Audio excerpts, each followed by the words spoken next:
Way more legit than a lot of the music venues that I play. You guys have matcha lattes here. Don't have that at all the music venues. No, this is really cool, actually. I'm from Cleveland, so not too far away. And yeah, right?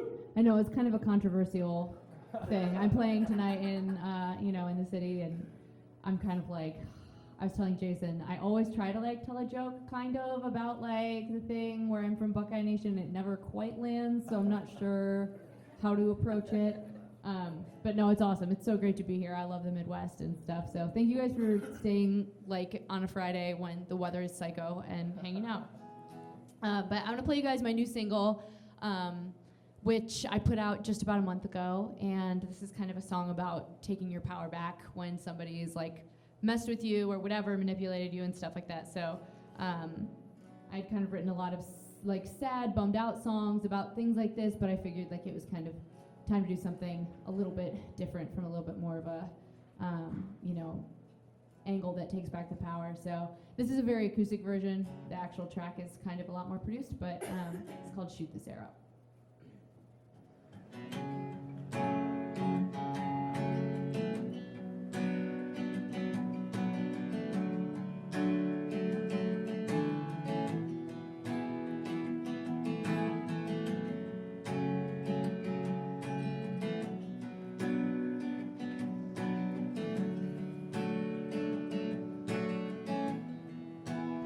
I know your dirty little secret. Baby, did you think that I was really gonna keep it? You see, here's the thing, you were so high above me, kept me under your thumb. You broke all the rules and told me to hold my tongue. Well, you've had your fun and I'm officially done playing along. So I hope you're shaking in your boots, wondering when I'm gonna shoot this arrow. 'Cause after all you put me through, and gotta set the record straight and narrow. Yeah, I got you where I want you, I'm coming back to haunt you. I caught you and I'm not gonna let it go. Telling everyone the truth about what you did is only fair. So I'm gonna shoot this arrow. I'm gonna shoot this arrow. You gave me all the ammunition I could ever need, and honey, you made that decision. When you started fucking with me, it's just a matter of time before I'm ready to talk. And when I decide to, you'll be shit out of luck. It's too late to try to keep on shutting me up, so save your breath. Well, I hope you're shaking in your boots, wondering when I'm gonna shoot this arrow. 'Cause after all you put me through, and gotta set the record straight and narrow. Yeah, I got you where I want you, I'm coming back to haunt you. I caught you and I'm not gonna let it go. Telling everyone the truth about what you did is only fair. So I'm gonna shoot this arrow. I'm gonna shoot this arrow. Yeah. Well, you dug your own grave, don't get mad at me for putting you in it, 'cause you wanted to play your twisted game. Oh baby, I'm winning. Didn't expect that, did ya? Well, I hope you're shaking in your boots, wondering when I'm gonna shoot this arrow.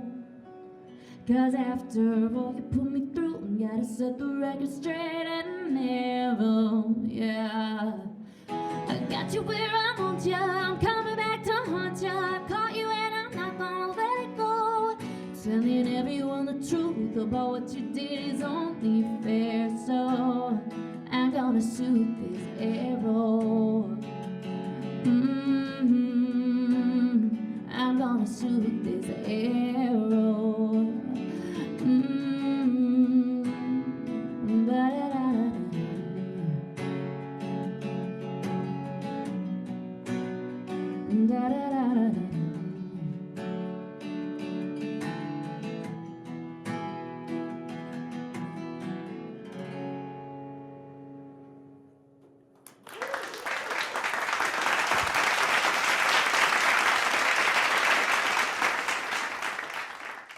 Well, thank you, Kate. Thank you so much for playing that song for us. We'll talk about the song and some of its meaning in a little bit. But thank you for stopping in. I know you said on the intro of the song, it is a snowy, wintry day here in Ann Arbor. So thank you for braving your tour bus. You guys were in Pittsburgh last night, on to Chicago tomorrow. So thank you truly for stopping in to Ann Arbor and playing for us. And you play at the Blind Pig tonight. You've been on tour now for a little while, so you took a little hiatus over the holidays when you released the single, and you've been out on the road in January now, and you were basically touring all of last year and a bit of 2016 around your new album.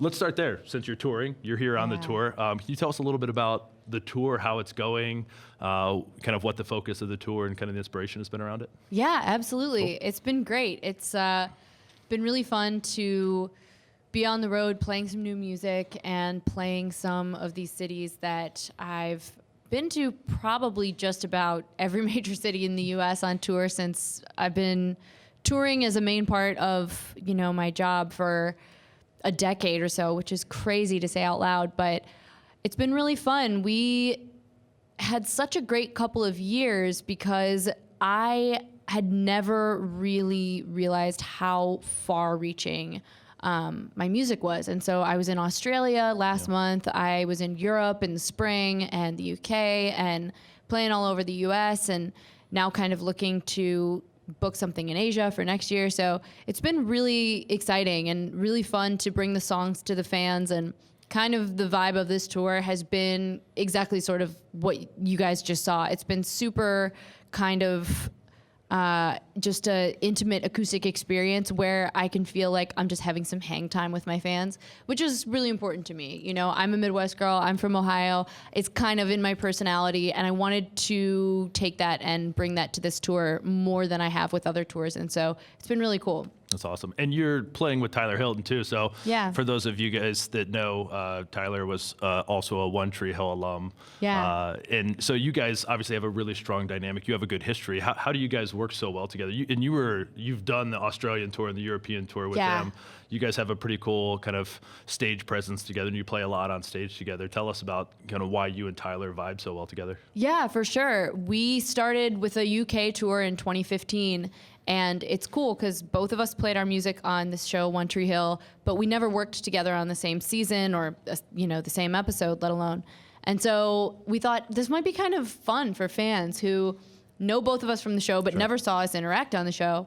And so it's almost like it feels like a bonus feature or something on like a DVD collection, even though obviously we're ourselves and not like our characters. It's a cool thing, and it's exciting for fans to see. And then halfway through that first tour, we started inviting each other up during, our respective sets to sing harmonies and play. And we were like, we should just do this together and be on stage together the whole time and make it kind of a songwriters round. If anybody's been to Nashville or maybe watched the show Nashville, that's a big thing in the songwriting world, is kind of having a round where you and I would be up here with guitars and we'd switch on and off playing songs. And that probably wouldn't go so well if it was you and I. Yeah. I don't know what I'm doing. We could try. You never know. Sure. But I'll karaoke with you. You have guitars, hey You're man, right, you got All the right. equipment. But it's cool, and the dynamic is really unique. We play off of each other really well. Tyler and I have had extremely parallel careers. It's like really funny. It's kind of like we're just guy-girl versions of each other in some ways, with our music. And so it's really been a super congruent way to kind of bring this new angle to our music to our fans, and it's been fun to do it together. That's awesome. I'm going to hit the show tonight, so I'm very psyched about that. We talked about this a little bit earlier, too, so I don't know if a lot of you guys know, another One Tree Hill alum, Jana Kramer, is from Rochester Hill, so she's just right up the road. Yeah. She took a similar path to you guys as well in terms of acting into music, and she's found some great success, too. So would you guys ever consider bringing Jana with you guys? So Jana, Totally. Tyler, Kate on the same tour. Can we do that? Oh, I would love that. Yeah, we would totally love that. No, she's great, and she's been killing it. It's really cool to see, because I did work with her a lot on the show. We filmed a lot of scenes together, and so it's been really fun to kind of see how everybody's career and life has sort of progressed since then. But yeah, I'm totally like always excited to collaborate with other musicians, especially when they're friends. So yeah, that would be awesome. Did she do Dancing with the Stars? I think she did. Can we She get was you really on that? good. Would you do that? Are you a dancer or just? I was a dancer in high school. Yeah? I've thought about it. I would have to like really seriously consider it, just because I would be so afraid that I would wipe out and break my leg in front of people, because Right. it's like so much something that would happen to me on national television. And that stuff's intense too. Like, Oh, it's, like, the stuff so that they go intense. through on that show is incredible. Yeah, Yeah. it's really intense. kinda I terrifying. probably would do it. I would just have to really like. I would be super intense about practicing. It would like. Oh my God, I would be so terrified. Yeah, I don't know, but I was really, she killed it. I was like She super did well, yeah, impressed. yeah, Yeah, yeah. I was cheering for her. Well, that's our plug. Let's get Kate on Dancing with the Stars. We'll see if we can get that, make that happen. So the tour that we were just talking about, you're just doing like a 2-week stint right now, and you only have a few more dates here before you're done. End of January. That gives you basically the rest of 2018. Yeah. What are you looking at? Like, you released "Shoot This Arrow" plus another song during the summertime of last year. So that's 2 songs since your Canyonlands album. Yeah. New album. Any additional acting? Like what's kind of on the horizon for you? Yeah, I'm definitely excited to do some more touring this year. I'm hoping to go back to Europe and the UK in the summer, and then definitely going to try to do more stateside stuff when it's warm. Like for the last few years, we've been doing these tours, around the holidays and then after the holidays in like New York and Boston and the Midwest. And I love this part of the country. It's where I'm from. It's great. It's amazing. But I'm like, perhaps we should take a look at September. So definitely hoping to do some more shows when it's not the bomb cyclone or whatever they're calling the storm thing outside. And, in addition to the touring, I have a bunch of new music that is Awesome. on the horizon to, come out alongside Shoot This Arrow. And I'm not quite sure what it's going to be yet, if it's going to be an EP or an LP or, singles or a vinyl. Like I have kind of a lot of things in the works, but I've been working with the same producer on all of this music, and I'm really excited about it. So that's going to be a big focus for me this year, is putting new music out and then really focusing on creating a lot of cool multimedia around it.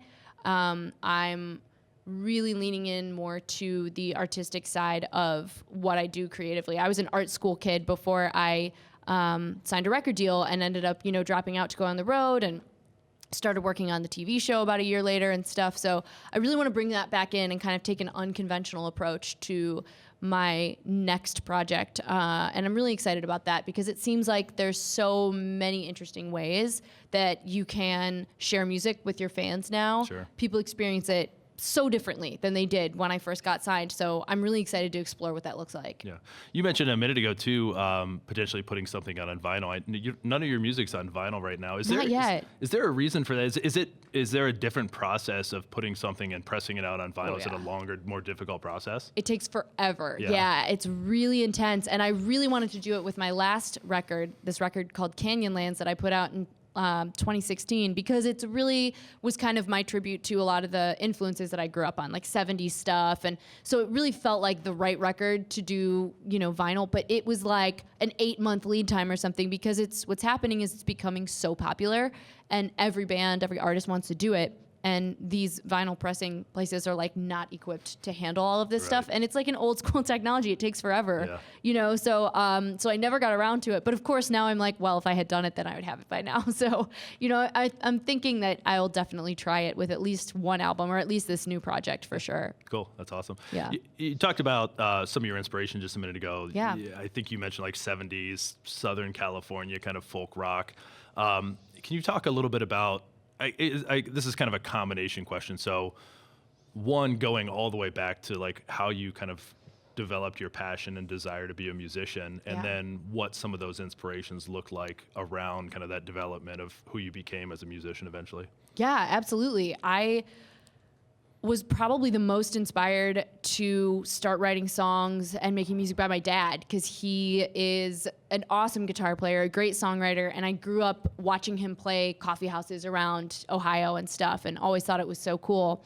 And so he bought me my first guitar when I was really little, and I kind of messed around with it. I learned a couple of chords, and then once I got a little older and started really kind of expanding my taste in music and not just kind of listening to whatever my parents were listening to.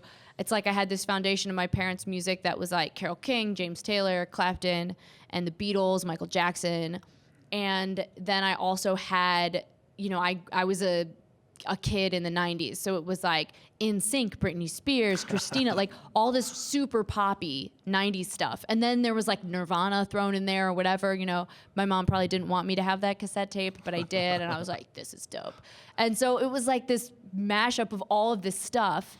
And I think that that's kind of been reflected in the different ways that, you know, my songwriting has manifested itself on different projects. Like that Canyonlands album is super inspired by some of that 70s stuff and the Jackson Browns and Linda Ronstadts. And then some of this new stuff I've been doing is leaning in a little bit more to kind of taking that songwriting approach and mixing it with some of the pop sounds and some of the more kind of modern stuff. And so it's been really fun to sort of see how all those different influences can sort of show up in different aspects of your music and different projects.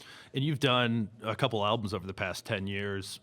How has your style changed, right? So from your first album to Canyonlands and now what's coming out, you've had a lot of similarities in your music. Some of the songs you can definitely tell are Kate Voegele songs, but you also have come up with a lot of different things as well.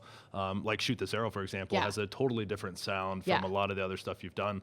How has your music kind of matured over the past 10 years? Like, what's that process look like for you? Yeah, it's definitely been really cool to see what things are constant and then what things change. And I think one of the main things that's changed from a writing perspective is I'm so much more comfortable with being vulnerable now and super dead honest about things. Whereas when I was in high school and I started writing some of the songs that made it onto my first album, because I was only like 18 when that came out, I was writing these songs and I'm so proud of them and I love them, but I was like trying really hard to make sure nobody could figure out who I was writing about because I was like an introverted kid and it was in high school. It was like kind of a small high school. I didn't want people to know like, ooh, she's writing about that guy that she went to the dance with, but then they, you know, had that fight. And I was like super closed off, close to the vest with it. And every album, you know, if you kind of listen to the writing, you can hear it get more and more just open and vulnerable. And, you know, I really discovered what's so great about great songs is when they're just incredibly vulnerable, like any great piece of art, right? A film or a show or whatever, when people are just being inherently human and you can relate to it, that's what really makes it incredible. So I've really learned how to be, you know, more kind of straight up and less afraid to kind of, you know, make a statement that, oh, maybe somebody's going to take this wrong, or I've really just gone for it. And especially with this new stuff, Shoot This Arrow, pretty clearly, you know, there's some aspects of that song that are way more honest than I've ever been. So there's that. And then the sounds, you know, I think I've been a little bit more adventurous with sonically, you know, what types of sounds I surround the song with. And that's been really, really fun too. Cool. Well, again, back to Shoot This Arrow, because I wanted to make sure we had a little time to talk about that. Yeah. We chatted a little bit beforehand. There's a lot of kind of meaning. There's some social meaning behind the song, and it's personal for you as well.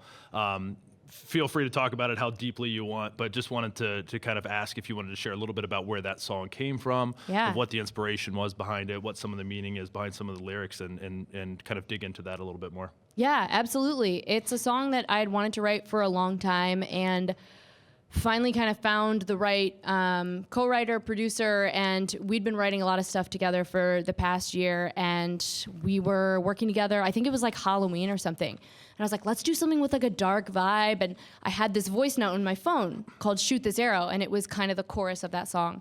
And really, you know, it was crazy because the song's inspiration came from a lot of different places, but a couple weeks after we wrote this song, a friend of mine who was a writer on the show that I worked on, you know, took to Twitter and kind of talked about some issues that she had with our showrunner, and it turned into something that all of the women from the cast kind of teamed up, and we all decided to kind of write a collective statement about our, you know, collective experience with sexual harassment and some pretty tough stuff while we were on the show. And it was kind of an open secret, something that we had all kind of, you know, walked on eggshells and skirted around, and no one really ever thought the day would come when we'd talk publicly about it. So it was an, like, amazing coincidence, totally wild that this kind of happened right after I had just written this song. So I felt really compelled to share like a snippet of it, as I usually do when I write new music. I'll share snippets all the time to kind of gauge how the fans feel about it. And it went crazy. I mean, people went totally nuts, and the response was really touching. It was really cool to see that people related to it. And, you know, I think I felt like, okay, well, this feels like something that we should probably put out, you know, sooner rather than later. And so it ended up coming out a couple weeks later, and it was really cool because I've been wanting to kind of kickstart this next project, and it just felt like one of those genuine things where I was like, I can't really ignore this opportunity to sort of share something that's important to me, and I don't care if I have to give this away for free. I just want people, you know, to be able to, I mean, this is kind of my goal with all of my music, but I want people to be able to connect, you know, and so that's been extremely powerful. And, you know, the thing that I think is the bigger point of the song, obviously I had my own specific experiences that inspired me to write it, but to me, like, Shoot This Arrow is not only kind of referring to speak your truth and, you know, say what you need to say, and even if you're afraid to say it or someone's trying to get you to be quiet, but it's also about being yourself and doing what you believe in, standing up for what you believe in, sharing your art, despite people who maybe try to discourage you or silence you. So it's not just limited to kind of, oh, it has to be this #MeToo movement. You know, there are a lot of ways I think that that song really, for me, was the moment that I put that out, I realized how much of my own power I had been giving up, like, not just, you know, in that circumstance, but in my career. Like, it helped me really get out of the passenger seat of my career and be like, oh, I feel like I can really take control and take the power back, you know? And it was pretty cool to have that. What's the reception been? You know, I know you teased some of it to your fans, but now that it's out in full, what's the reception been with your fans? How about when you play it live? Has it been positive around the board? Like, people coming up to you? I know you do a lot of meet and greets with fans and things like that. Has there been a good kind of feel for it? Yeah, it's been unbelievable, like way beyond anything I could have imagined. It's so cool to see guys, girls, you know, across the board. I think, you know, like I said, from a general standpoint, being able to really like believe that you're worthy and take control of your life and your career, and understand that nobody's going to ever care about what it is you're doing as much as you are, and you have to drive the ship, you know? And seeing the fact that, you know, the song has really helped people who were struggling with a lot of the things I was struggling with is the coolest thing in the world. It's literally my favorite part of my job, is to meet somebody who's like, wow, I was having a bad day and I heard this, and, you know, it doesn't fix it, but it makes it better, and it helps people feel like, oh, I'm not the only one who was out floating here in this weird circumstance or having this horrible, like, internal struggle or whatever. Everybody's been there. And so, yeah, the reception has been amazing. The fans have been so supportive and really cool, and it's really gratifying. You know, I'm on this big group text message with all of my girlfriends from the TV show, you know, all the actors, the girls on the crew, the writers, and it's like the camaraderie that has come from us all kind of stepping forward and just being honest about something and sharing our experience so that maybe other people will feel compelled, like they don't have to be quiet about something, you know, and they can stand up for themselves, has been extremely cool. And the fans have been so, like, they've been a huge part of that, you know, so it's pretty powerful. And music is such a powerful platform for sharing things like that as well, right? Yeah, you can write about it, you can read about it, but music kind of puts it into a whole different kind of ecosystem where it helps folks kind of cope in a completely different way, or brings people together in a completely different way. So I feel like it's just such a powerful platform to share a message like that. Yeah, I feel grateful to be able to do that, for sure. That's awesome. Yeah. You mentioned a minute ago too, as you were talking about going through the process of releasing this song, and I follow you on a couple different social media channels. I think you do this really cool thing, and I haven't seen it done by a lot of artists, is where you actually, as you're going through the creative process, you share a lot with your fans. Yeah. You'll sit down on Facebook Live, or you'll sit down on Instagram, and you'll play a little bit of a song you're thinking about releasing. And it's really interesting to kind of watch the comments that come through. Can you talk about how you use technology? You've really adjusted, obviously. You know, you're talking about vinyl a minute ago, going back very old school, and then using the platform of technology to connect with fans and share your music. You've gone from kind of both sides in one conversation. To talk about the technology side and how you've been able to utilize that to stay connected with your very strong fan base. Yeah, that's a great question. Actually, it's really cool because what really ignited my interest in using technology to connect to my fans was my first record deal was with MySpace Records, which is kind of like making me feel like TBT. But do you guys all know what MySpace is? I know people are like, some of these like, Okay, I don't know cool. what that is. But you know, it was I was really young, and it was the biggest social network platform out there. You know, at that point, it was kind of the only social network platform. And you know, Tom Anderson, who founded it, was a huge music fan, and so he decided he wanted a record label. And he actually hit me up through MySpace and asked me if I was signed, and was like, want to come out to, you know, Santa Monica and showcase for my label. And I was like, first of all, this is a real guy. Yeah. That's crazy. And second of all, I love that he's using his social media platform to contact people. Like, he's the true early adopter. It was amazing. So, so that record deal was life-changing for me because I really learned just how much reach, you know, that platform afforded me. And so I started using MySpace, and I started, you know, kind of trying to figure out, okay, well, what artists are similar to me? Who likes Ingrid Michaelson? Okay, well, maybe that they would want to come to my show, you know, and things like that. And kind of the connectivity of just how quickly you could reach somebody who's a potential fan or already a fan started to really sink in. So now that we have so many unbelievable means to interact with our fan bases as creatives, that's what gets me super excited about, you know, the Facebook Lives and about the Instagram, and, you know, we live stream our shows sometimes, the stories. I try to really share sort of what it's like being on the road. I mean, none of this stuff was anything I was able to do 5 years ago or whatever. And so it's something that I think is really, we're at a really fun, unprecedented time in music and the creative entertainment world in general, where you have people excited about vinyl and even like cassette tapes, like with all these shows kind of featuring things about cassette tapes, Stranger Things, like people are all about nostalgia, especially like our fans love it. We take Polaroids at the end of our shows and people go crazy. They love the Polaroids, but then they're also on these platforms and they're using Instagram stories and they're, you know, tuning in live, and it's the coolest convergence of things. And I think if we can kind of like use those two, kind of the very old school stuff, and sort of like play off of what's great about that, but then also bring it into this new space where, you know, you have this amazing ability to reach people, you know, just with something in your pocket. I think that is really, really exciting. Yeah. It's been such a kind of crazy past 15 years where you had the music industry completely melting down when Napster came out, that this was going to ruin the music world, which a lot of people thought was the case.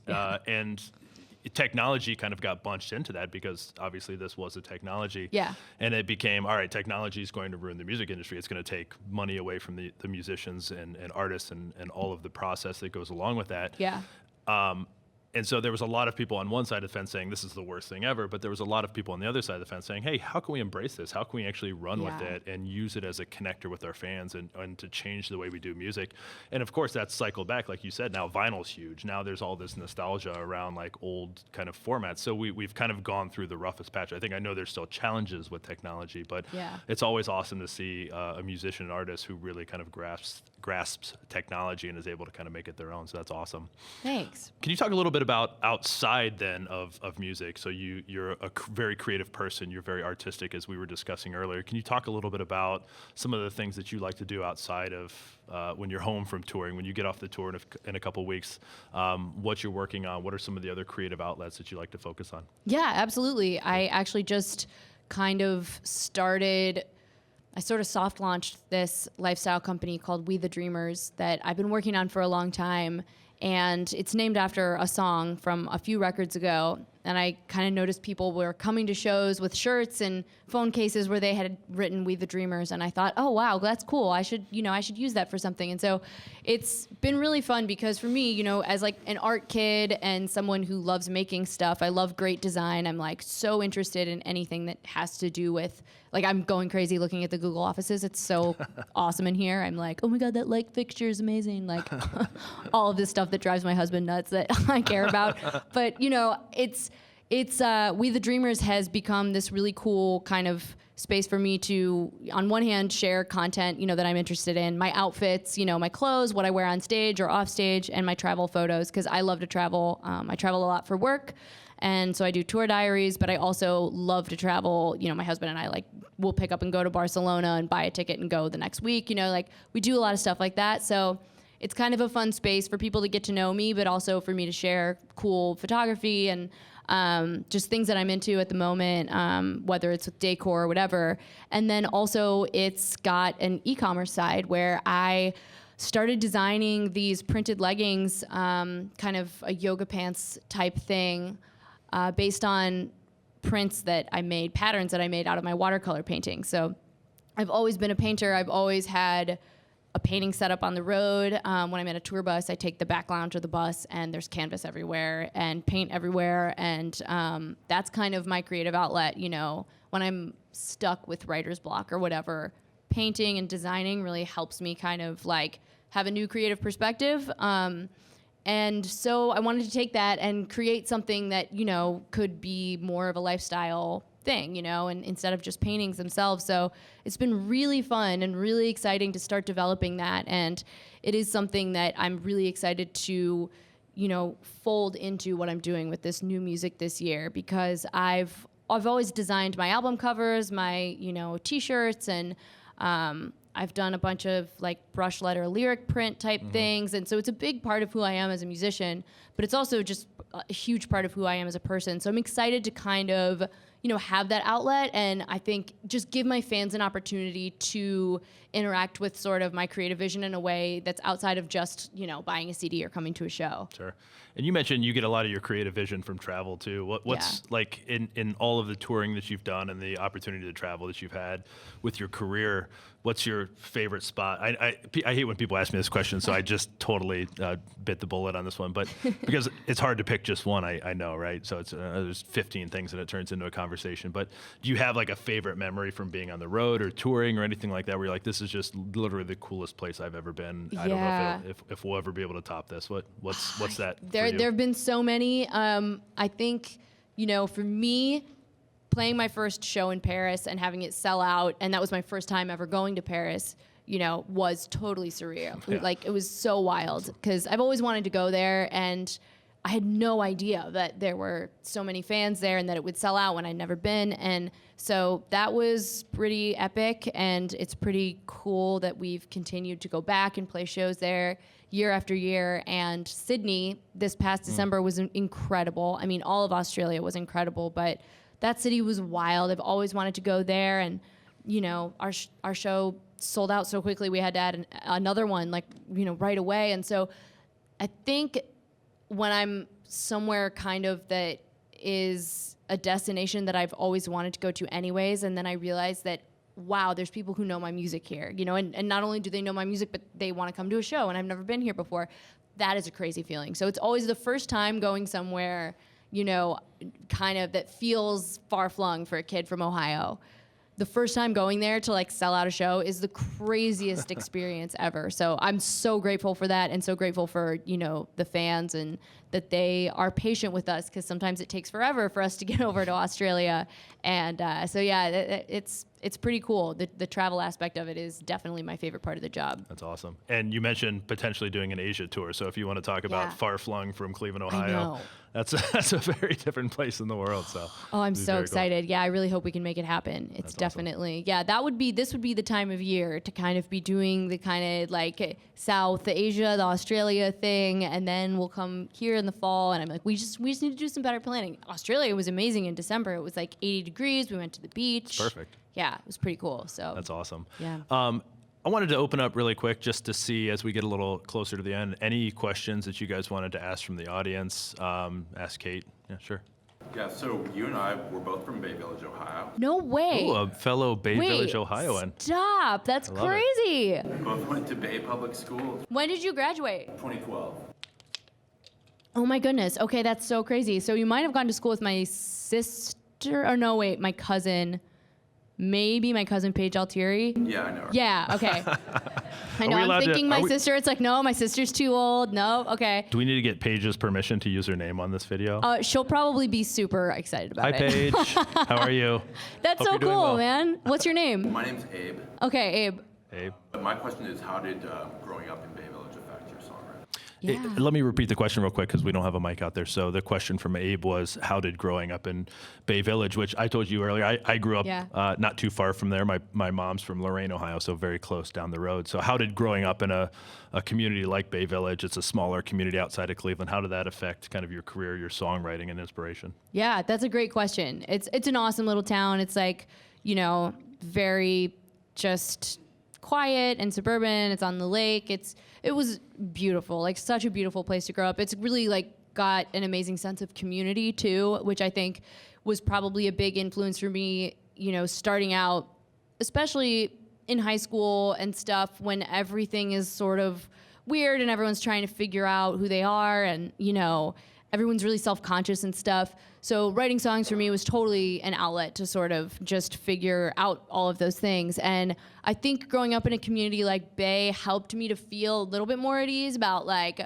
playing my first couple of shows, because even if it was just like my mom's friends and like some of my cousins and stuff, knowing that people would come out and like show up and, knowing that probably even if it was really bad, that people would be like, it was great, was really comforting. And I probably didn't think about it consciously at the time, but I think having a sense of community is probably the most important thing in order to sort of nurture the desire to sort of be creative. And that's the other thing about Bay schools was art and music was so emphasized. Our programs were great. We had, incredible teachers, and I really credit a lot of my music teachers, especially the ones from when I was really young, who taught me about harmony and, solfege, the do, re, mi stuff, like stuff that I still use in my songwriting today. And it was so ingrained in me as a young kid, and that had a lot to do with, how much the arts were emphasized in my hometown. So I'm really grateful for that. Were you recently in Cleveland for this tour? Yeah, we actually just played there a couple days ago. That's awesome. Yeah, it was cool. It's nice to get back home after time away, right? That's it's so cool. fun. Yeah. Any other questions from the audience? Oh yeah, two. Let's do two more, and then we'll wrap from there. Go ahead. I love your style. Thank you. Boots and like your blazer. Oh, nice. Yeah. So the blazer's from Zara, and my boots are Jeffrey Campbell. Yeah. The question was, who makes your fantastic outfit? Oh yeah. Sorry. Looks wonderful. Yes. Thank you. Thanks. Looks great. That's a good question. Very good Yeah. question. Hey. I had a question. So you mentioned a couple times now that you, in order to like do what you love, Yeah. you got out of your comfort zone in order to make that happen. Especially with the song, like you mentioned, you had to be okay with exposing your vulnerabilities, or you had to be okay with signing that record deal and just kind of jumping off with no baseline there, right? You just kind of went for it. How do you like get to that breaking point and just decide to like jump? What made you say, yes, I'm going to do that, and let's just see what happens? Yeah, that's such a great question. Do you want me to repeat sort of what Go ahead, he yeah, asked? yeah. Or so he kind of asked, how did you get to the point where you were okay with really taking the big step where you had to get out of your comfort zone in order to do a lot of the things that I've mentioned, sign a record deal, leave college, put out music that's really honest and vulnerable. And that's such a good question because honestly, I really am the opposite of the personality that you would expect to be in the position that I'm in. Like people that I went to high school with were probably like, Kate's like kind of quiet and hangs out in the art room a lot. Like I was not the type of like, look at me, like I love being in front of people, in front of the camera type thing. So a lot of this job was out of my comfort zone from the get-go. Like I was so awkward in my first shows and stuff because I was terrified to like be up in front of people and stuff. And so ever since then, everything that I've done, in this job has really pushed me. And it was really hard for me at first, but I started to notice that I would, to answer your question, the way that I really got, up the courage to take those big leaps was by taking small ones. And sort of proving to myself that like, okay, I lived through that. It was fine. I played that show. It was awkward. It's a rib cook-off. No one's here. It's raining. I'm 15. You know, like that's a real thing that happened. One of my first shows was like this rainy rib cook-off in Pittsburgh, and like no one was there because it was raining. No one wants to cook ribs, and no one knew who I was yet. I was like a kid, and my grandma came, and it was really nice. But you know, just getting through that was me proving to myself, okay, I got up on stage. There was no one there. It felt stupid, but I'm alive, and it's cool. And I think every time that I've gone and done something that I've been nervous to do, something awesome has come out of it eventually, even if it's not directly. And so I learned pretty early on that my personality is one where I'm gonna want to like kind of pull away from a lot of things that are uncomfortable, but I kind of have learned that it's really always better if I kind of force myself to do the stuff that's scary. And there's actually a book that I love. It's cool if I like mention a book, right? Absolutely. Okay, cool. It's by Stephen Pressfield, and it's called The War of Art. And I read it probably like at least once a year.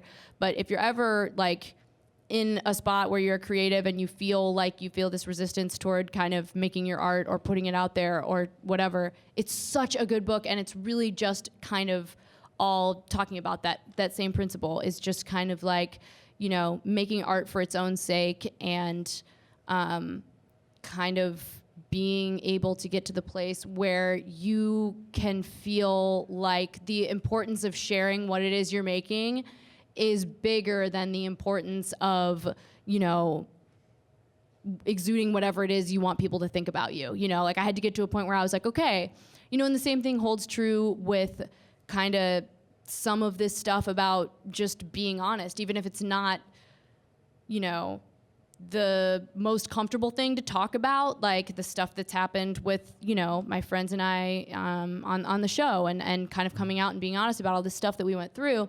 It's not comfortable, and sometimes it's not fun, and it's kind of scary, and I was so nervous to play that song the first couple of times I did because I'd never been honest about this stuff. But it's like you have to put your own integrity above your desire for, you know, people to kind of always like you, or, you know, you above your need to be liked, you know. And so that's kind of one of those things that I really had to learn, because for sure when you're from the Midwest, it's very like benefit of the doubt, like you apologize too much, like everyone's so nice, and it's just, you know, and I've worked with some incredible people in my career, so I feel so lucky that, you know, it's few and far between that you feel like you're in the opposite situation. But yeah, definitely it's still really hard for me, but getting out of the comfort zone is always like where you find the coolest opportunities. So that's a great question. Well, thank you so much, Kate. Thank you for coming in today. You know, we realize there's many different things you could be doing today versus coming into Google. You've got a busy tour schedule, so thank you so much for coming in. Thanks for sharing your energy. Thanks for playing a song with us. Good luck at the show tonight, the rest of the tour.